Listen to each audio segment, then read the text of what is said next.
Thank you very much, and thank you for the invitation to come here and present. Among many other notable features about W1st AFTA, there's no way it's flying with that name, so don't bother getting it tattooed or anything like that. Somebody will come up with something better. I'll discuss the time and the heritage and how we ended up with this name as we go forward. And of course, as in every case, I'm presenting the work of a large number of people, in particular the W1st Science Definition Team, Exoplanet sort of sub and Chronograph sub-team, Wes Traub, Tom Green, Jeremy Kasdan, Olivier Guillon, with a lot of support. Though they're not technically on the team, it means they do real work, Mark Marley and Dmitry Savransky. And then the large effort at JPL that's been working to design and evaluate the performance of the chronograph. And of course, there's a website for the mission, including an interim report by the Science Definition Team that came out in April, and a final report that'll be due on a sort of January timescale. And I'm very happy to be given the invitation. I did want to apologize for the fact that I haven't had more time to spend here. I did want to spend most of the week, but my life is kind of divided between my large child, the Gemini Planet Imager down in Chile, and my small child, who I had to deal with a bunch of daycare-related issues for yesterday. But W1st, in terms of my life, is sort of my ugly stepchild that I spend a little bit of time paying attention to. But it'll grow up. We'll love it.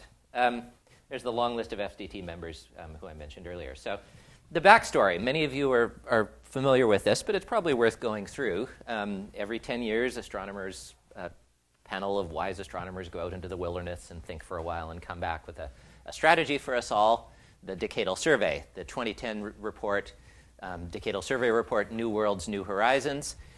They have the unenviable task of trying to come up with a balanced portfolio of future scientific capabilities given what they judge to be the most compellingly interesting scientific questions, and that's hard.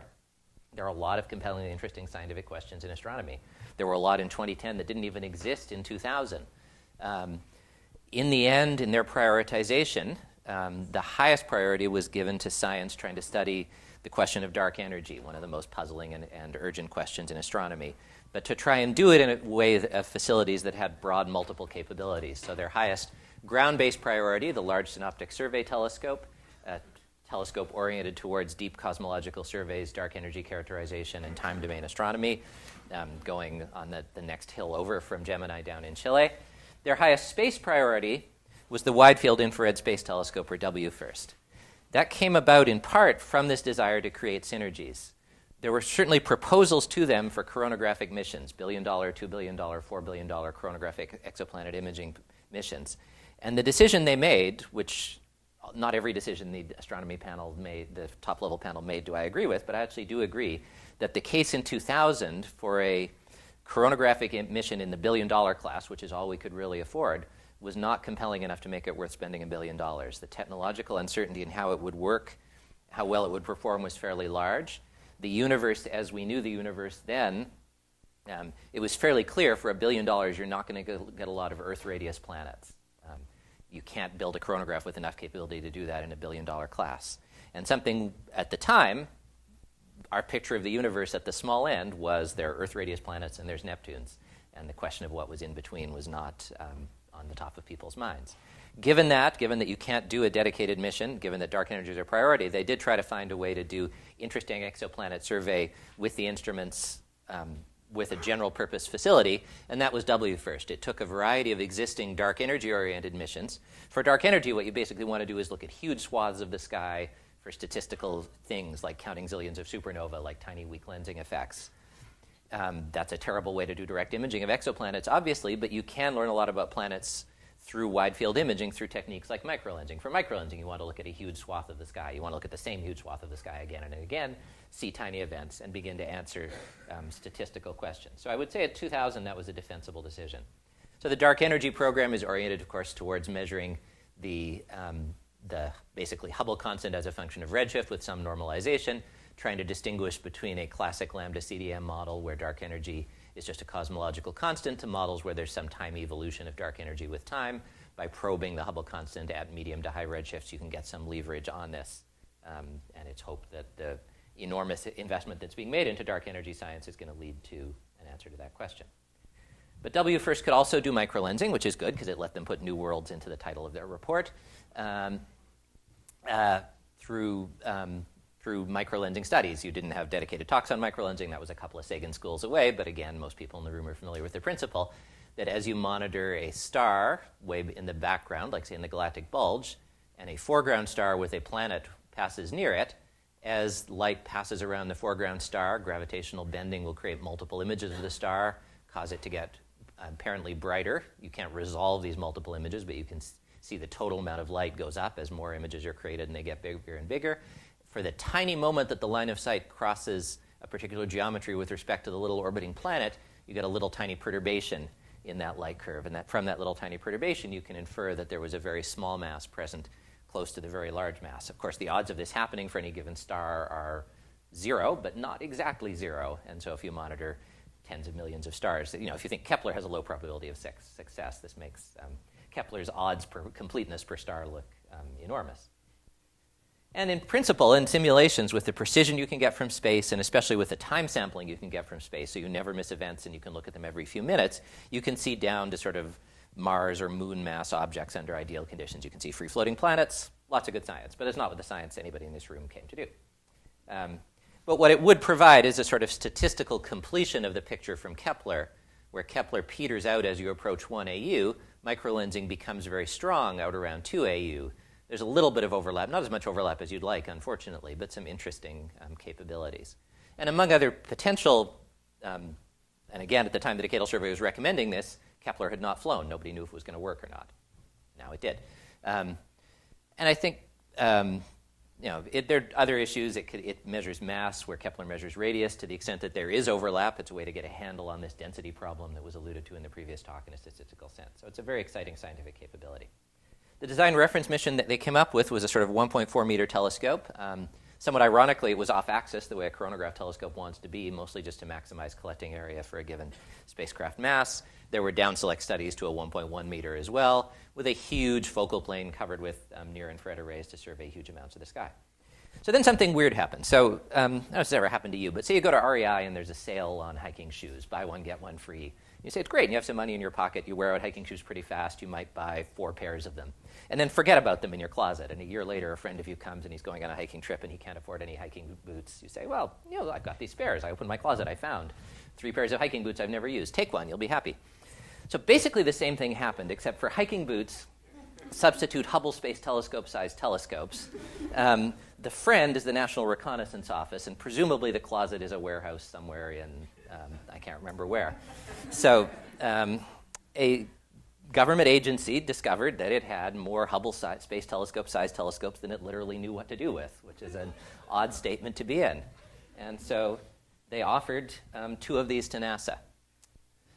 What they're offering are not spacecraft. I use the word telescope very precisely. So for whatever this other agency does with them, which we could all I'm allowed to speculate about this now because I don't work for Lawrence Livermore anymore, but I'm not going to because it's not the topic of this meeting. So they're not wrapped around with spacecraft, with solar panels, with attitude control, with instruments. They're telescope assemblies like this. And interestingly, perhaps related to what the friend was doing with them in their closet, they're designed for very, very wide fields of view by the standards of a telescope. So they're 3-mirror anastigmat designs that provide highly corrected images over a large field of view, but still good optically. The primary mirror is basically, it doesn't have the Hubble spherical aberration, and otherwise the polishing quality is comparable to HST. It's not just the mirrors. There's a whole support structure to hold them up, struts, bipods, a secondary, a tertiary. I can't remember if we're keeping the tertiary or not. So it's a pretty good deal. This piece of a space mission is a cost at the sort of $200 to $400 million level. And so they're going to reuse them. The working name for them was the Astrophysics Focused Telescope Assets. There was actually a call for proposals to find concepts to use them. A lot of incredibly crazy ideas were proposed, like sending one of them to Mars to look down. But they have 2. They might still do that. In the context of astronomy and the Decadal Survey, the thing to do with them was use them for this WFIRST mission because they're almost perfect for it. They're wide-field telescopes. And so almost all the pieces are going to get reused, including sort of protective outer structures, shutters. Electronics are not available, but those can be replicated. The rest of it's a pretty good deal for NASA. So NASA reconfigured it to start to think about using this for WFIRST. And one of the first things people thought about was chronography. Having been through your chronograph lessons, it's all obvious to you that the power of a chronograph depends very strongly on the telescope diameter. when W first was going to be a 1.1 meter or 1.4 meter, a chronograph on it would have limited scientific capability, not negligible. If you could design a small IWA chronograph on a 1.4 meter, you could do a decent amount of science, as the EXO-C studies are showing, but also not with a lot of telescope time. Doing the dark energy science on this mission, plus the microlensing science, pretty much used up the whole mission time. The 2.4 meter both allows you to look closer to the star because you can push into smaller, because lambda over d is smaller, and frees up mission time, potentially. That's going to spend less time doing dark energy, although it's also going to spend a bunch of time doing a broad guest observer program. So it's a substantially more capable mission for astronomers in general, and in particular, it allows a chronograph to happen. There are issues. This is not the telescope you would pick for chronography, because presumably the hypothetical agency was not actually interested in the problem of looking at things a billion times fainter than something very bright as they looked that way. It's got a large secondary mirror. It's got large and complicated supports holding up the secondary mirror. Most of the people who worked on designing chronographs historically have worked on idealized cases where that wasn't true, but a lot of smart people went away and thought about this. And NASA decided, and an NRC review panel has basically endorsed, that it's worth putting the chronograph on this, as long as A, it does not impose any requirements on the spacecraft, so we're not allowed to ask them to make the secondary supports thinner, we're not allowed to ask them to make the telescope point better or be more thermally stable, and the big one is that it doesn't increase schedule risk. The chronograph has to be ready when the spacecraft is ready. The spacecraft is not going to wait for the chronograph to fly on it. So it's not the chronograph we would have picked if we were designing from scratch, but it's something that we get. And I think it is consistent with what the Decadal Survey would have recommended. What they were looking for 6 years ago, 5 years ago, were these synergies, a way to do the dark energy science but also do exoplanet science at the same time. Microlensing provided a way to do that without a significant cost addition. If they had the science W first does is comparable to the science a $1 billion dedicated standalone mission would have done. They decided, and I think I agree with them, that science was not worth $1 billion in 2000. The delta cost of putting the chronograph on this is probably $300 million, and it is, in my opinion and many other people's opinions, worth it. So I won't go through all the numbers again, but 2.4 meter, it is basically Hubble class. There's an enormous wide field instrument with Hawaii 4RG, 4K by 4K detectors, and then the chronograph as a second science instrument. One thing that's worth noting is it's going to go into a geostationary orbit. I'll say a little bit about why as I go forward. Again, that's not ideal for exoplanet science, but we're riding along. We don't get to make these decisions. Here's the spacecraft structure around it, usual sunshade. It's not cold like JWST. There's a desire to operate it down at 250 to 270 Kelvin to maximize 2-micron sensitivity. That's not something the original telescope was designed for, and so they're making sure that it works, but there's no reason to think it won't work. Instrument modules in here, a spacecraft module on the back. The word serviceable appears in a couple of places, and that's why nominally this is going into a geostationary orbit. Obviously, we're not going to send people to service something in geostationary orbit, but it's plausible that robots will be available to service things in geostationary orbit. So unlike JWST, JWST still has a grappling hook, right, Marshall, for people to come attach to it? It's not designed as a grappling hook, but it's the fixture where it mounts to the launch vehicle. Oh, which coincidentally you could grapple to. You can grapple onto it. Okay. This is designed much more explicitly with modules intended to be pulled in and out, with potentially navigational hardware to let a robot find it, and the right hooks for a robot to, say, pull a whole instrument out later on. I'm getting some redundancy.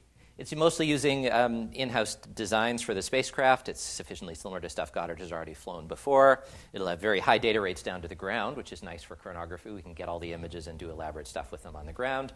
Geostationary orbit, it'll last a reasonably long time. It's not actually going into a pure geostationary orbit. It's going into a inclined geostationary orbit to save a little bit of launch costs. So, and this will be our first chance to fly a real chronograph. So, not that the chronographs in JWST aren't real chronographs, but as Marshall said, a chronograph that includes deformable mirrors, that has the ability to control not just diffraction in an idealized sense, but to control the wavefront and correct for all the effects that you've been hearing about all week from people like Jeremy et al. So light will come from the primary and the secondary, and then be split off in the focal plane to the wide field instrument off the big tertiary and the huge coverage that the wide field instrument gets, to a integral field spectrograph intended for extragalactic science, but then also simultaneously to the chronograph field of view with a pair of deformable mirrors, chronograph components, and a science imager and a science integral field spectrograph sitting on the back of it. The optical layout, none of the instruments get to go in the center. That's part of the on-optical axis. That's partially driven by the serviceability, that they have to be near enough the edge that the hypothetical robots can pull them out. The curved wide-field imager off to the side, the little chronograph field of view. I think it's moved a little bit closer, but it's still somewhat off to the edge, which, again, is not ideal from a chronograph design standpoint, but isn't particularly bad either. The slides of the wide-field instrument don't matter. Just to give you a context for the wide-field instrument, it is going to be pretty impressive. There's the Hubble ultra-deep field, the deepest image we've ever made, and there's what you kind of do with W first. The field of view of this is so enormous compared to the HST instruments that the sheer number of galaxies that are out there, which is an interesting quantity to measure, is going to go way up. Chronography, we don't need to motivate in this audience why we need it, having just heard a bunch of talks about it, but this is also part of how the landscape has changed compared to 2000 and why this makes more sense to do a space chronograph on a mid-scale than it did in 2000. We now know there are space chronographs on mid-scale missions peter out somewhere around 2 Earth radii, 1.5 Earth radii, depending on how optimistic you are. Now we know there's a heck of a lot of 1.5 Earth radii planets out there for us to potentially study. And as we've heard, we have no idea what most of them are made out of. So there's a compelling case in the post-Kepler era to go out and get images and spectra of objects in this size class, assuming those objects continue to exist out at the larger periods that can be probed. And meanwhile, we've learned what spectroscopy of giant planets can tell us in the case of the self-luminous planets, in the case of the planets with transmission spectra. But the planets that we have spectra for right now do not resemble Jupiter in our solar system for sort of obvious reasons. There's a piece of phase space, planets that look like our own solar system, that's really almost every technique we have is fairly blind to. And so chronography that can get into that regime is very exciting. So the science goals for the chronograph are to measure and understand the composition and nature of a big sample of extrasolar planets, understand from that something about the process through which planets form, study debris disks. I won't say a huge amount about debris disk science, but it's perhaps the most secure piece of science, that any level of performance of this instrument will be much more capable than HST and JWST for studying debris disks on small angular scales, on the equivalent of the asteroid belt scales in our solar system. Determine statistically how many systems might be good targets for the more hypothetical future mission that could really get down to Earth's. And equally importantly, validate all these technologies that we've been playing with in our labs for years and years in a real spaceflight context, retire some uncertainties. So this is just a realization of a sort of post-Kepler view. Yeah. People should interrupt me with questions, so repeatedly, because I have fewer slides than I really need, so it'll be embarrassing if you don't ask a lot of questions. In the case where the telescope is so non-optimal, are we really learning lessons in the... That's a good question, and I think the answer is yes, because we're not going to get an optimal telescope. We're not going to be able to say, like we thought we would, let's launch an 8-meter completely off-axis monolithic mirror as a terrestrial planet finder. If we fly another chronograph with high performance, and I had to bet it's going to go on something like Atlas. Marshall probably has more insight into this than I do, but that's a general purpose mission. And so we're going to have a secondary. Maybe we're going to have segments. We're really going to have to figure out how to deal with this. And so we should be learning now. It's not exactly the same solution. It may well be that'll fly with a vortex or something like that, because it won't be quite as unfriendly as the AFTA pupil, but it'll have DMs. It will need to use the DMs to control not just wavefront errors, but residual diffraction. It will fly in integral field spectrograph. It will operate